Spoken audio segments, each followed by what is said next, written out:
राजकुमारी से किसका विवाह होना चाहिए।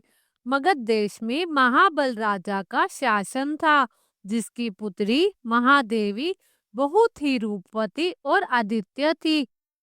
जब राजकुमारी महादेवी ब्याह के योग्य हो गई, तब राजा को महादेवी की चिंता होने लगी।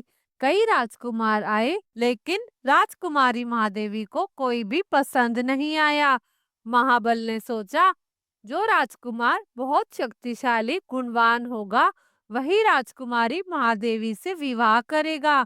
एक दिन महाबल राजा के दरबार में एक राजकुमार आता है और कहता है, मैं राजकुमारी महादेवी का हाथ आपसे मांगने आया हूँ। राजा बोला, मैं अपनी पुत्री का विवाह उसी से करूंगा जिसमें सब गुण होंगे, जो सर्वगुण संपन्न होगा। राजकुमार ने कहा, मेरे पास ऐसा रथ है जिस पर बैठकर पल भर में आप जहां मर्जी पहुंच जाओगे। राजा महाबल बोला, ठीक है, आप कुछ दिन इंतजार करें, मैं अपनी पुत्री से पूछकर बताता हूँ। फिर एक दिन एक नया राजकुमार आता है, जो कहता है, मैं त्रिकालदर्शी हूँ, अर्थात मैं भूतकाल, वर्तमान काल और भविष्य काल तीनों की बातें जानता हूँ। लेकिन राजा उसे भी इंतजार करने को कहता है। कुछ दिन के पश्चात पुनः एक नया राजकुमार आता है, जो कहता है, मैं धनुर्विद्या में निपुण हूँ, धनुष चलाने में कोई भी मेरा मुकाबला नहीं कर सकता। इस प्रकार तीन लड़के राजकुमारी महादेवी के लिए एकत्र हो जाते हैं।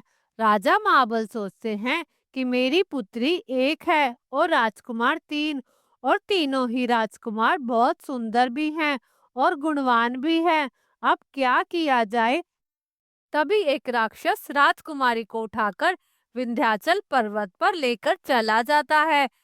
तीनों राजकुमारों में से जो राजकुमार त्रिकालदर्शी था, वो राजा के समक्ष जाकर उनको बताता है कि वह राजकुमारी को उठाकर विंध्याचल पहाड़ पर ले गया है।